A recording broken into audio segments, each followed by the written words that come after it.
मालदीव्स की तरह बांग्लादेश के अंदर भी इंडिया आउट कैंपेन इन दिनों चल रही है और दोनों जो कैंपेन्स हैं उनके अंदर मोटिव सेम है। दोनों जो कैंपेन्स हैं ये इंडिया की इन मुल्कों के इंटरनल अफेयर्स में मुदाखलत की वजह से ट्रिगर हुई है और इन कैंपेन्स को रन करने वाली जो सिविल सोसाइटी, पॉलिटिकल और सोशल एक्टिविस्ट जो हैं वो यही इल्ज़ाम इंडिया के ऊपर लगाते रहे हैं कि ये हद से ज़्यादा इंटरफेयर करते हैं, पॉलिटिकली ही नहीं ब्यूरोक्रेटिक सिस्टम के अंदर भी इंटरफेरेंस करते हैं। तो इसके अगेंस्ट वो कहते हैं कि अपने मुल्क की सॉवरेनिटी को बरकरार रखने के लिए हम ये प्रोटेस्ट कर रहे हैं, पीसफुल प्रोटेस्ट इंडिया आउट के नाम से। अब जहां पर बहुत सारे इंटरनेशनल न्यूज़ आउटलेट्स इसकी सक्सेस के कायल हैं, उन्होंने कन्फेस किया है, उन्होंने रिपोर्ट किया है, दुनिया भर के न्यूज़ आउटलेट्स ने कि ये सक्सेसफुल कैंपेन है और पब्लिक इसको सपोर्ट कर रही है। तो वहीं पर इंडिया और प्रो इंडिया एलिमेंट्स दूसरे मुल्कों के अंदर जो है वो इस कैंपेन के अगेंस्ट लिख भी रहे हैं और उनका ये नैरेटिव है कि जी ऐसा कभी भी नहीं होना चाहिए, इसका नुकसान बांग्लादेश को है। ऐसा ही एक आर्टिकल मॉडर्न डिप्लोमेसी के अंदर परनाब कुमार पांडे साहब ने लिखा है, जो कि राजशाही यूनिवर्सिटी के पब्लिक एडमिनिस्ट्रेशन डिपार्टमेंट के अंदर प्रोफेसर है।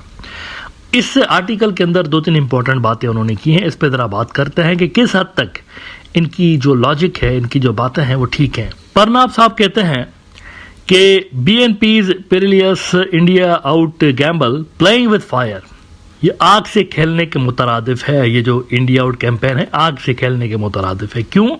क्योंकि इसका नुकसान बांग्लादेश की मार्केट को होगा। वो कहते हैं the relationship between both countries is marked by shared interdependence as Bangladesh depends on India for essential imports including raw materials, machinery and agricultural goods, while India gains from Bangladesh's export of garments, textiles and medicines. Therefore, the implementation of India Out campaign requires strong support from citizens, but the fact is that there is no public support for BNP's campaign, which means the future of such a campaign is uncertain. उन्होंने declare कर दिया, फतवा दे दी कि कोई support नहीं है। लेकिन ज़रा मैं इनको रिकैप करा दूं पहले, उसके बाद में आगे इनकी जो आर्टिकल है उस पर बात करता हूं। पहले थोड़ा सा रिकैप इनको करा दें कि दुनिया क्या बात कर रही है इस कैंपेन के हवाले से। आप क्या कह रहे हैं या दूसरे क्या कह रहे हैं, डजेंट मैटर, दुनिया क्या कह रही है उस पर ज़रा देखते हैं न्यूट्रल लोग इस कैंपेन को कैसे देख रहे हैं।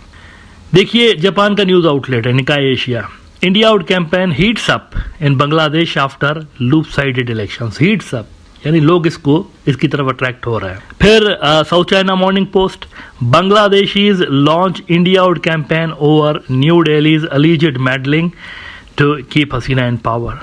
फिर आप देखिए Al Jazeera, India out campaigns simmer in Bangladesh amid election fallout. फिर Voice of America, India out campaign gains traction in Bangladesh, gains traction, लोग इसकी तरफ अट्रैक्ट हो रहे हैं। और फिर आप देखिए द डिप्लोमेट, इन्होंने तो बल्कि ये 2-3 रोज पहले की 15 मार्च की स्टोरी है, and India out campaign gathers pace in Bangladeshi social media.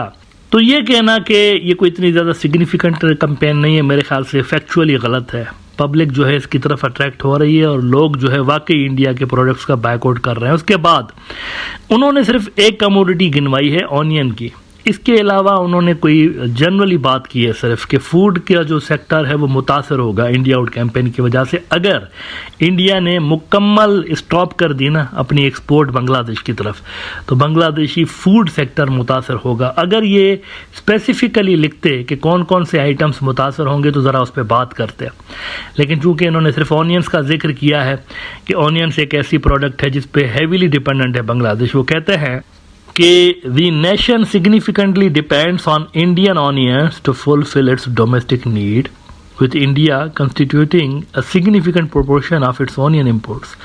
अब यहाँ पर 2-3 रोज पहले ब्रॉडर व्यू के अंदर ऑनियंस पे मैं एक पूरा एपिसोड कर चुका हूँ और उसके अंदर आपको बता चुका हूँ कि 91% बांग्लादेश की जो टोटल डिमांड है उसका 91% ऑनियन मुल्क के अंदर एक्चुअली प्रोड्यूस होता है। तो उसके बावजूद भी टोटल डिमांड का 35% ऑनियन क्यों इंपोर्ट किया जाता है? इसका मतलब है कि सिस्टम में कुछ गड़बड़ है, सिस्टम में, बांग्लादेशी सिस्टम में मसला है।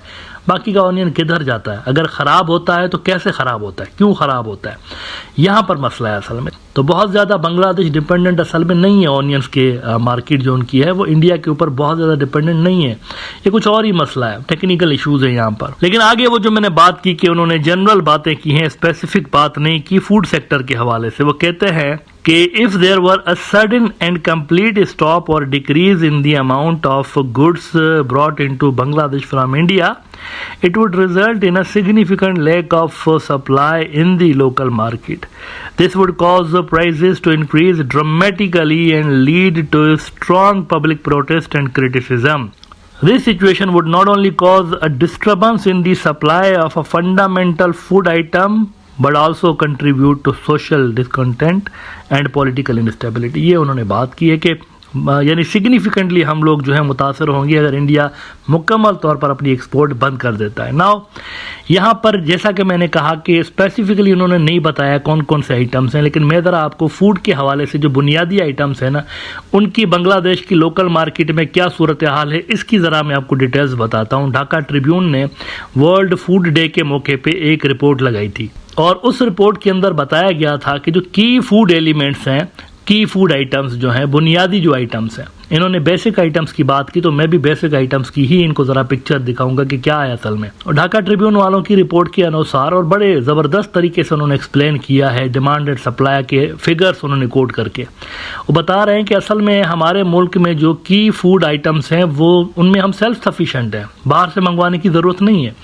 ये देखिए ज़रा 16 अक्टूबर की उनकी रिपोर्ट देखिए कि बांग्लादेश अचीव्स सेल्फ सफिशिएंसी इन 4 की फूड आइटम्स। ये 4 उन्होंने लिखे हैं लेकिन आगे उन्होंने 20-25 आइटम्स नीचे और भी उसकी भी डिटेल दी है। कहते हैं further more Bangladesh rank among the top 10 countries globally in the production of 12 की एग्रीकल्चरल प्रोडक्ट्स। ये देखिए जरा 12 की एग्रीकल्चरल प्रोडक्ट्स में दुनिया के 10 सबसे बड़े मुल्कों में बांग्लादेश का भी शुमार होता है। तो हैवीली डिपेंडेंट की बात तो मत करें ना कि इंडिया के ऊपर इतने डिपेंडेंट है कि वो एक्सपोर्ट बंद कर दें तो यहाँ भूचाल आ जाएगा, ऐसा कुछ भी नहीं है।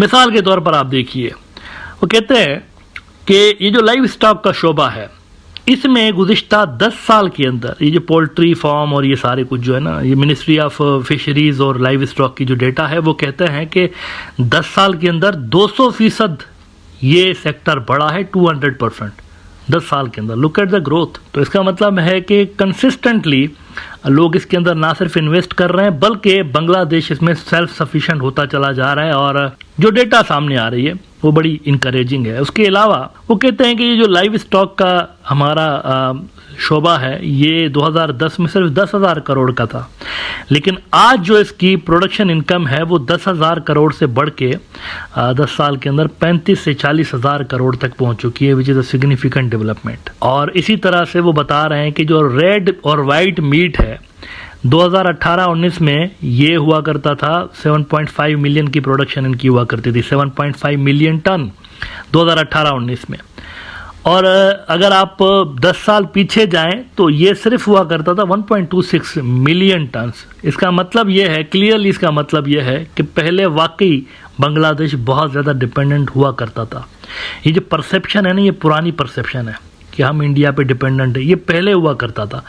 आज की अगर आप डेटा देखें ना तो वो जो डेटा है कुछ और ही बता रही है। मिसाल के तौर पर आप देखिए ये जो रेड और वाइट मीट है, अगर 10 साल में एक मुल्क 7.5 मिलियन टन पे आ गया है 1.26 मिलियन टन से, तो इसका मतलब है कि बहुत तेज़ी के साथ उनका ये जो शोबा है वो ग्रो कर रहा है। इसी तरह से ये जो फूड और ग्रेन प्रोडक्ट्स हैं बांग्लादेश की, फूड और ग्रेन प्रोडक्शन, तो मिनिस्ट्री ऑफ एग्रीकल्चर की जो डेटा है बांग्लादेश की वो मैं आपको ऑफिशियल डेटा बता रहा हूँ। वो डेटा ये है कि 2008 और 9 में 32.8 million turns grain production Bangladesh के अंदर रही, लेकिन 2022-23 में 10 साल के बाद 32.8 मिलियन से बढ़ के 47.7 मिलियन टन हो गई है। इसका मतलब है यहाँ पर भी कंटिन्यूअसली बांग्लादेश की डिपेंडेंस जो है वो कम होती चली जा रही है दूसरे मुल्कों के ऊपर से। इसकी वजह बेसिकली ये है कि पहले सिर्फ गारमेंट सेक्टर के अंदर बहुत ज़्यादा लोगों ने इन्वेस्टमेंट की हुई थी और अब जो है वो थोड़ा सा फूड की तरफ भी लोग देखना शुरू हो गए हैं बांग्लादेश में और दूसरे शोबों में भी इन्वेस्ट कर रहे हैं।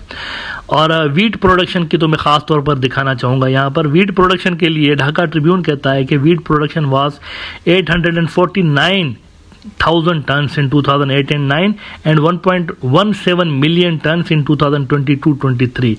Maize or corn at 700,000 tons, now 6.4 million tons. Potatoes from 500,000 tons to 10 million tons, 10.4 million tons. Vegetables from 3 million tons to 22 million tons. तो आपको ये ट्रेंड शो कर रही है डेटा, अपवर्ड ट्रेंड है. तकरीबन हर बुनियादी जो फूड आइटम है उसमें अपवर्ड ट्रेंड है.